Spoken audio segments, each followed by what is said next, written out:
Hello everybody, welcome back to the channel with me, Caster, and in this video we are going to go through Exocraft, how to get them, how to get upgrades, are they useful, are they worth it, are they really worth it? It really does depend on your gameplay style and whether you like to traverse planets in these things or not, and how much use you really get out of them.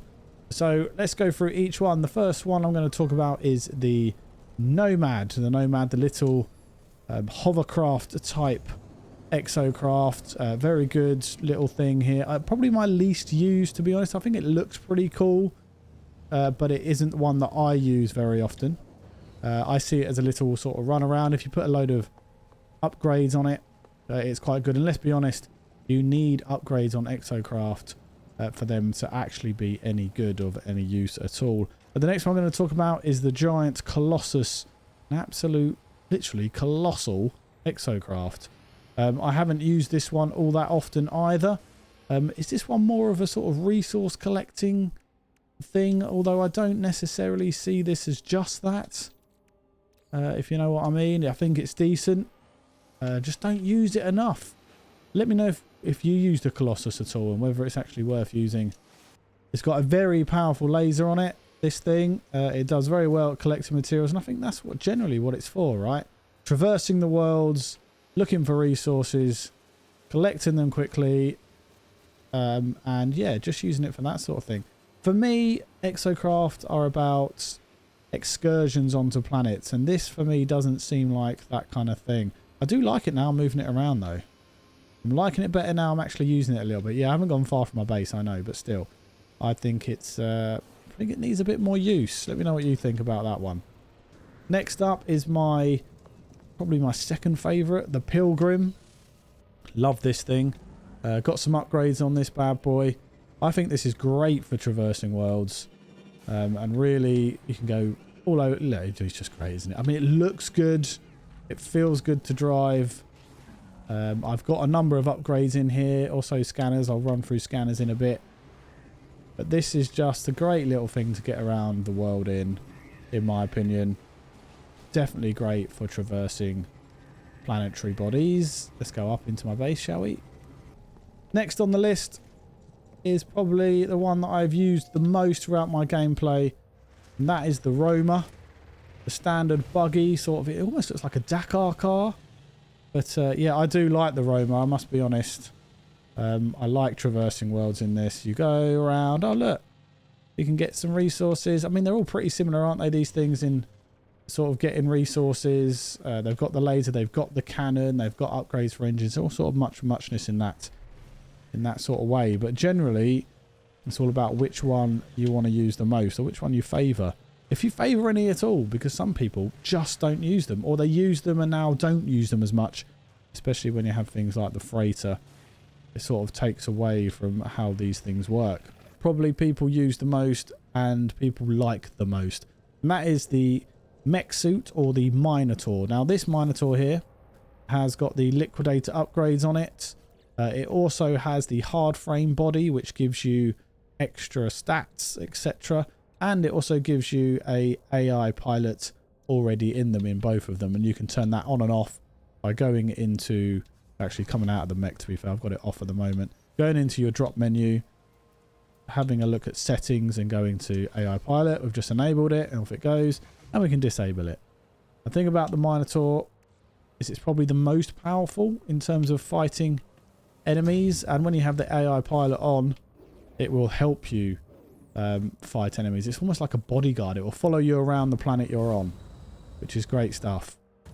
It has a lot of cargo slots in it. You can see I've got some silicate powder there. I've got a lot of upgrades in here, but also with the Minotaur, you can actually use the Exocraft radar already sort of fitted, or you can use this without having to upgrade it, is what I mean.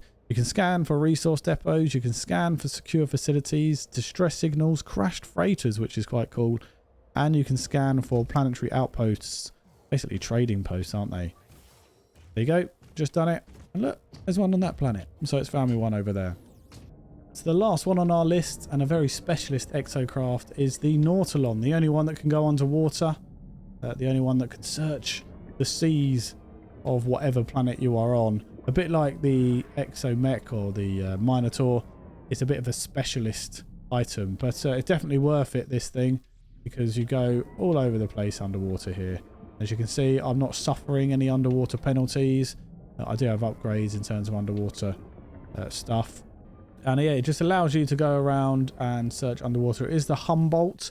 So this thing has its own upgrade, the Humboldt upgrade. It also has the high sonar power. So I think that we can search for things. We can search for downed starships. We can search for crashed freighters, sunken buildings, and we can search for scan for submerged ruins. Now, the Humboldt and the Minotaur are the ones that you can do this with straight away, I believe. I think you need upgrades on the Exocraft, but let me know in the comments below if I'm wrong about that.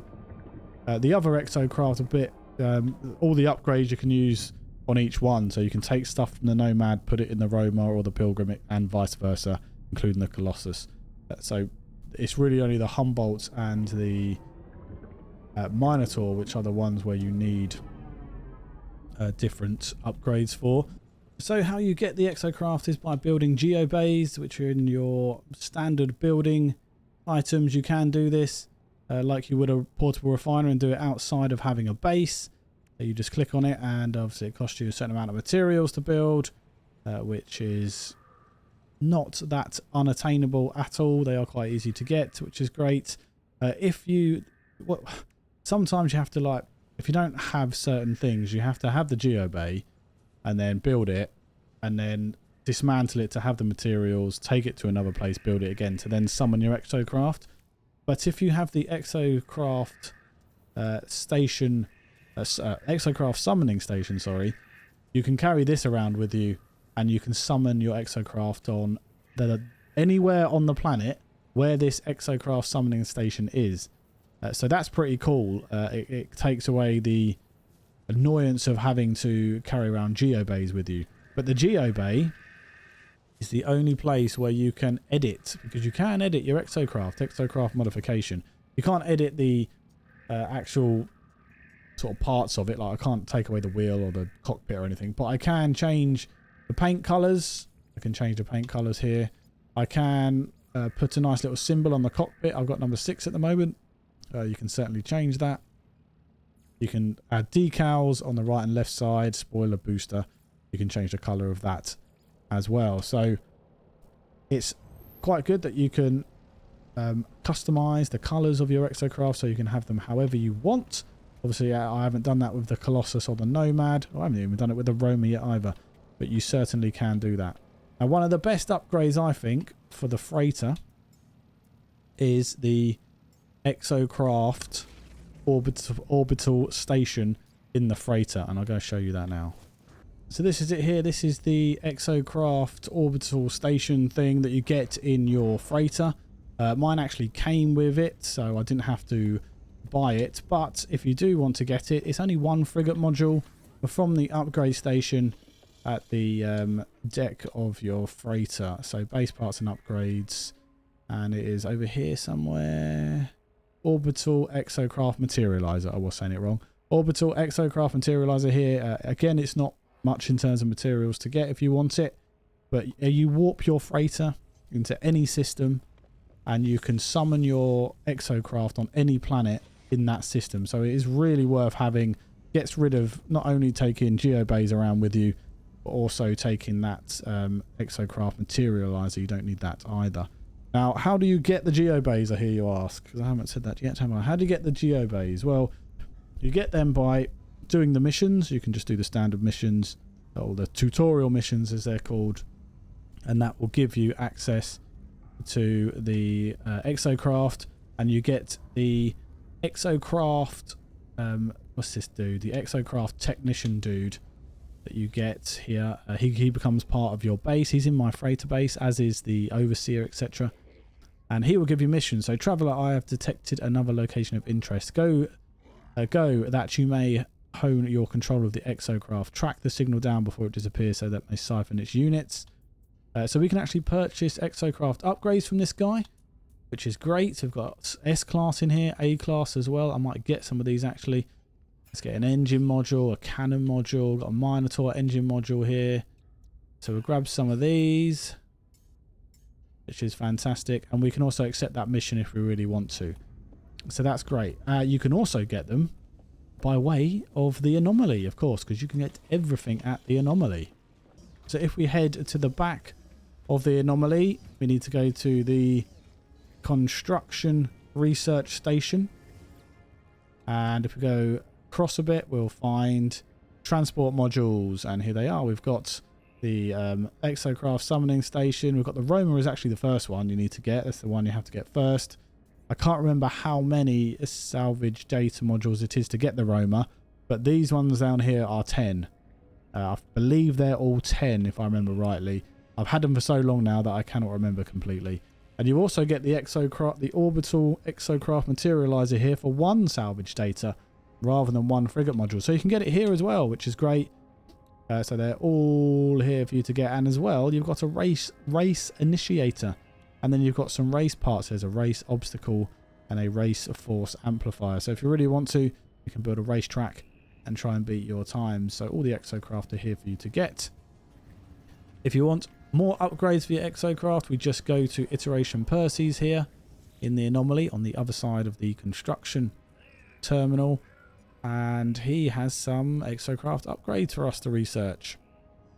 So you've got all of the hazard protections, because you will need hazard protection in most of your Exocraft. Otherwise, you will get hurt by the hazardous planets. You also have hazard protection in your exosuit, which helps for that as well. But there's also radar upgrades. There's cannons upgrades. There is the precision minotaur laser upgrade. So the Humboldt stuff is over here as well. We've got a mining beam, a standard cannon standard. A C-class drive upgrade, which isn't the best, to be perfectly honest with you. You also have the AI pilot here. If you don't want to get the hard frame or liquidator mech items, the Minotaur AI pilot is here. The hard frame items for the Minotaur you get doing the sentry missions as part of the settlement. When you get a settlement, you'll get attacked by some sentinels and corrupted sentinels, if I remember rightly. And then you go down the path of the sentry missions and you get the hard frame items that way. The liquidator mech upgrades you need to get by completing the liquidator 14 expedition 14 liquidators, and that will give you a reward by completing the community missions, which are all done. As time of recording, which I don't even know what the date is today. What is the date? It is the Saturday the 24th of August. You've got 9 days left to complete the liquidator expedition. So if you want the upgrades for that, that's how you will find them.